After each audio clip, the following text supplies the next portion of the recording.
everybody, I'm Starla. I'm Mick. And we are Our Family Plays Games. Yeah. And we're back with another Top 5 on BGG. Here we go.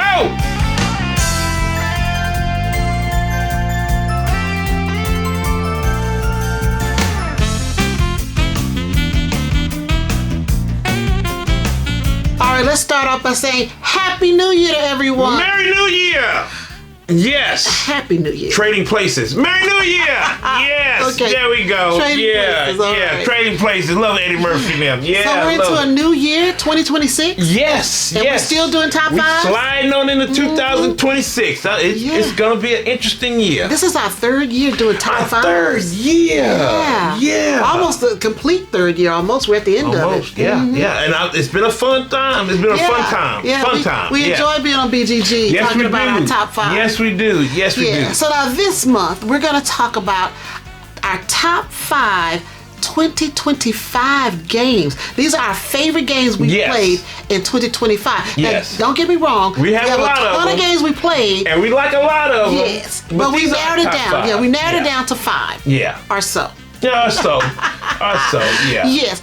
All right, as always, we kick off the show with talking about some of our favorite things that kind of coincide with the topic. Yes. So since we're talking about our top 5 from 2025, I want to talk about some of the things that happened to us in 2025 Okay. that were really good and favorite things. Well, one is to still go to all the conventions that we went to and see all the good friends, all, the OFPG family out there and just having a lot of fun. We have a lot of fun at conventions, and we didn't go to as many in 2025 as we typically go to, but the ones we did attend were a lot of fun. Let's see, we went to OrcaCon last year. We went to BGG Spring last year. BGG is one of our favorite cons. Yes, fall and spring. And then we did OCon right here in Omaha, which was fun. It was fun. Grand Con. Yes.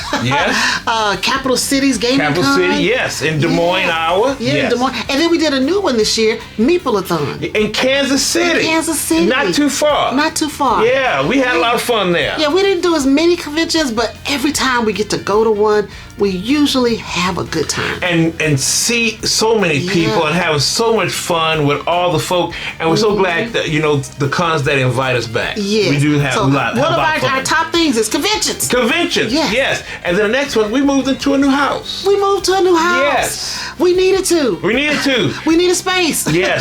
The games were taking us over. They were. Yes. Yeah. They were taking us over. And now we've got space. We've got a dedicated game room where the games are not everywhere. Yes, downstairs. And we're playing more because we moved. And then bringing friends over and to play games, and that's a lot of fun. Plus, again, a dedicated game room where the games are down here. Because Starla said no games upstairs can go upstairs. None.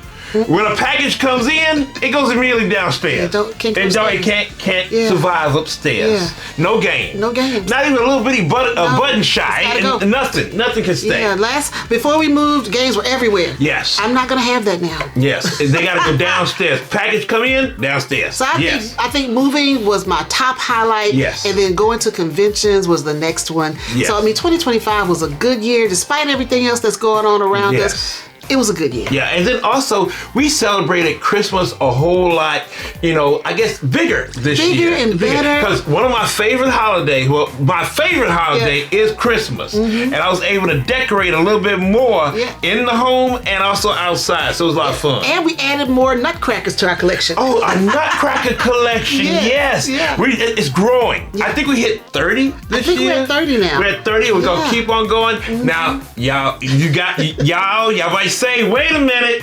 nutcrackers. Well, hey, there's a big society of folk that collect nutcrackers. I know because I'm on the Facebook forum. Yes, I know. Yes. So, and it's a lot of fun. So that was good. So, I mean, we had like I said, overall, we had a good 2025. Yes. I had a knee injury in 2025. Now, that wasn't one of my favorites. No, we got over that. I'm better now. Yes. I'm better now. My knee is better. So I'm happy. Yeah, so we had some good times there. In 2025. Yes, we did. Yes, we did. All right, so next we're going to talk about our top 5 games for 2025. We'll be right back. Here we go.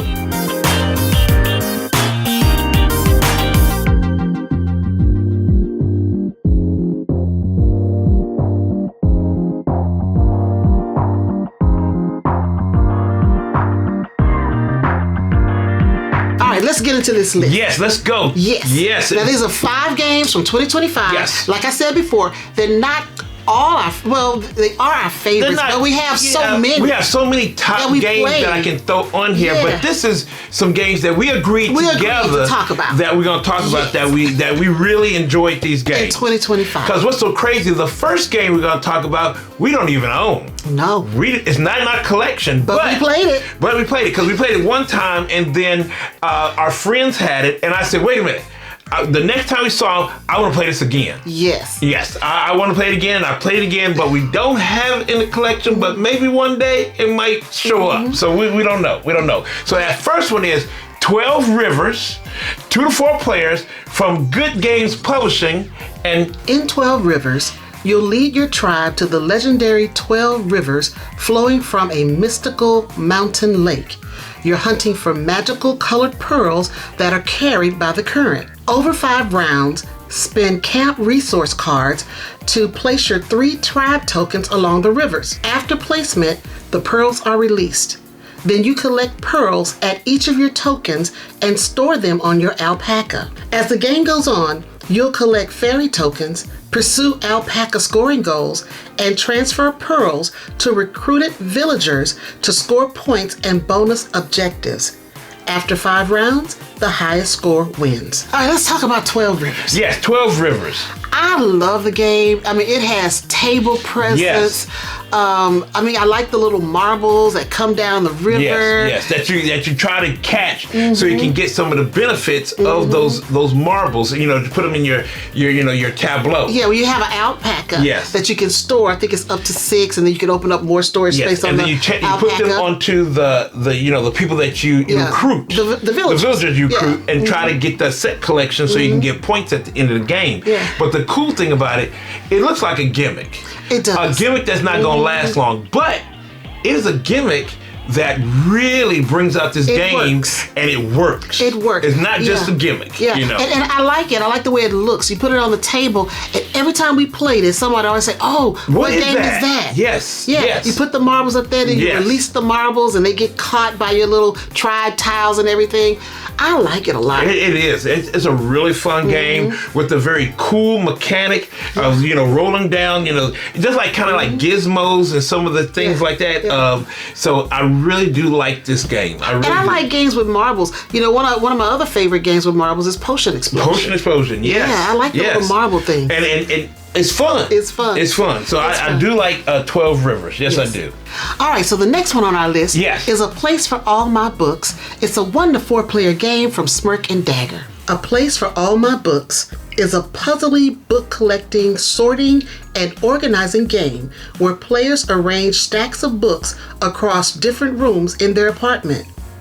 Once a project is complete, you'll admire your progress and claim rewards, especially renewed energy, which you can spend by going back to the village to bring home even more books. Over 9 rounds, players visit locations to gather books, complete objectives, and earn victory points. At the end of the game, the player with the most victory points wins. I like this game. Now, this game is really interesting because it gives like a social commentary of introverts. Yes. And how really you have a social battery that will run down. Yes. Being around a lot of people. Now, I'm not an introvert. I'm not. I can be introverted. I am.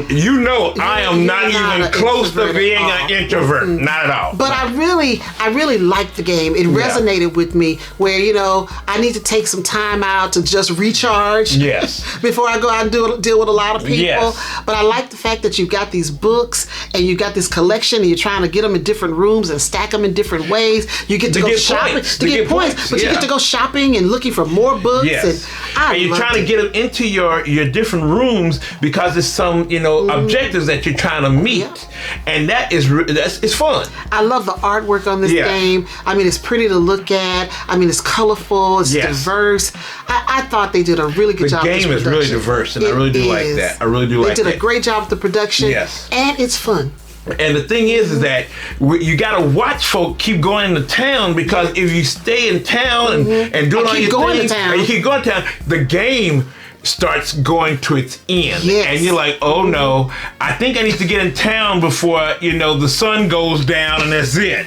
So to get some stuff done. Yeah, but you got to recharge your battery though. That's right. You got to charge that battery up. Now see me, my battery be charged all the time. And I can stay in the town all day long. But see, it's not about me. No, it's not about you. No. It's not. But it is a very interesting and strategic and a very fun game. It's such a unique theme. Talk about life. Yeah, it's a unique theme. In the way they created the theme and put it in the game, it just works. It works big time. It does. It works big time. So the next one we're going to talk about is a game about a section of this nation that is really pretty, and that is Big Sur from 25th Century Games for 2 to 4 players. In Big Sur, you're not just driving California's iconic State Route 1, you're building it. Players draft cards and choose how to use them as resources to construct new segments or as the road sections themselves. Your growing linear highway scores for connecting terrain types and fulfilling specific conditions. Add real Big Sur landmarks such as scenic outlooks and locations to unlock additional unique scoring opportunities. I love Big Sur.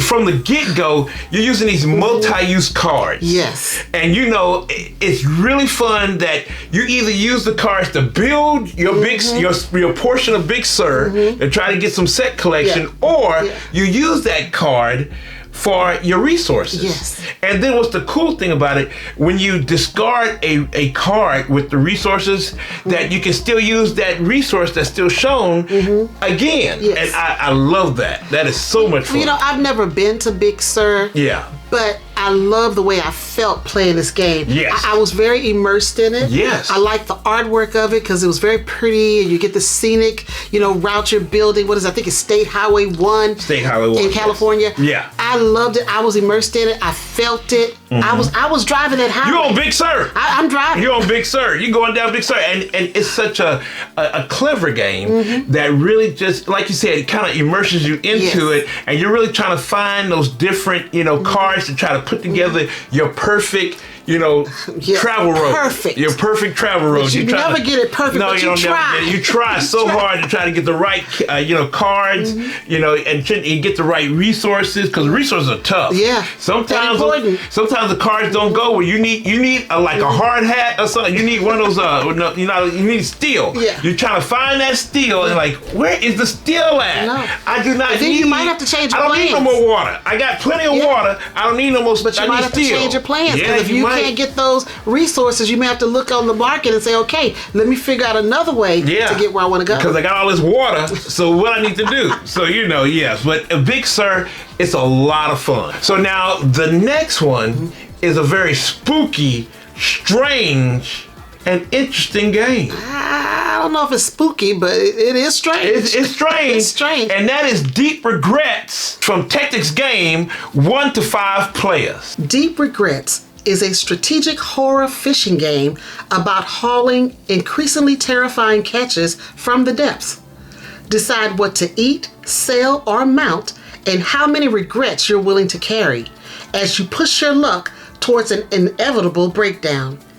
Each turn, you roll custom tackle dice to set your strength, then choose to stay at sea or return to port to sell, restock, and recover. Manage resources, leverage madness, and keep your regrets in check to land the most valuable and most unsettling haul. All right, so let's talk about Deep Regrets. Woo! Well, one thing I'm going to say is, yes, I didn't have any regrets playing it. No, it's a fun game. No regrets but playing. It is, let me tell you, the art is spooky. The art is crazy, but it's kind of crazy cool. Well, you know what? When I was introduced to this game, when you and I were introduced to it, I wasn't sure if I would like it. You thought, okay, we're fishermen. We're going out on the water. We're getting crazy and weird and strange fish. And for some reason, when I started playing the game, I just got into it. It was cool, but it's kind of strange that the deeper you go, the more stranger fish you find. Why was there a human down there? Why was there a human down there? Why was a human and body parts? You know, and then you know that, you know, probably the old one is around there. I think in the promo they have the old one. You know, he's around there. You know, Cthulhu, you know, he's around. But it's just a wild game where even if you go mad and insane, you still can win. I went mad and crazy and still won. Yes, but it's so much fun. I did my best to stay sane. I didn't want to go insane looking for more wild and crazy fish. Listen, I went to sea, got my fish. I sold them. Some I mounted. Some I ate. I was being a good fisherman. You were a crazy fisherman. And then the one thing, you have to always try to decide when you can go back into town, because you can only go to town maybe once or twice in a game, and you got to really decide, okay, when do I need to stop fishing for all this crazy fish I'm getting, you know, either, you know, fair or foul, and then go back into town to really sell it, and then even mount them so I can get some better points at the end of the game. So it's a weird game. And see, when I was going mad, I said, well, I'm gonna stop trying to be, you know, sane. I'm just gonna go totally mad. And we really thought he was gonna lose with that strategy, but it actually worked for him. And we were playing a 5-person game. Yes. And this game took us 4 hours. Now, I don't know if you guys know me that well, but if you do know me, you know I got about a 2-hour game limit. Yes. But I got invested. And I wanted to see this game to the end. And so we ended up playing and found out it was 4 hours. I was like, oh my God, we've been playing that long. Well, it's that kind of game. I think we were at a con. Yeah. And we were kind of, you know, talking and getting interrupted here and there. Yeah. So I think it would have been shorter. It probably would have taken maybe 2.5 hours. Yeah. Because we were getting interrupted. Yeah. But I mean, even with interruptions, I'm still at a 2-hour limit, but I was so invested that I had to see it through. Yeah. Now, you have gone past like 3 hours a little bit sometimes. Again, if the game can get me invested, I will stick it out. And this one did. Yes. And this is one that I want to get back on the table. I do. You know, because the one thing about, you know, what we do, sometimes we play a game 1 or twice or maybe 3 times and we never get back to the table because we got to go to the next game. But this is one that I hope we can get back on the table and try again, because there's another expansion coming out called Deeper Regrets. Deeper Regrets. And I want to do that. I don't know how you can be deeper than it was. But we're going to do Deeper Regrets. So I'm looking forward to the, you know, more content coming. So, because this is a really fun game. Yes. Now, the last one on our list is one that just kind of snuck up on us. It snuck up because we had so many good games come from this company that we're like, oh, where'd this come from? And that is Fountains from the Op, and it is 1 to 4 players. Fountains is a take and make game where each player builds a multi-level fountain starting from a round base with a spout and 4 feature spaces. On your turn, move a token 1 to 3 spaces clockwise to an empty spot. Then take the top tile by that token and add it to your fountain, expanding out and or up. Keep your spout at the highest level and maintain water flow through lower levels to avoid dead zones.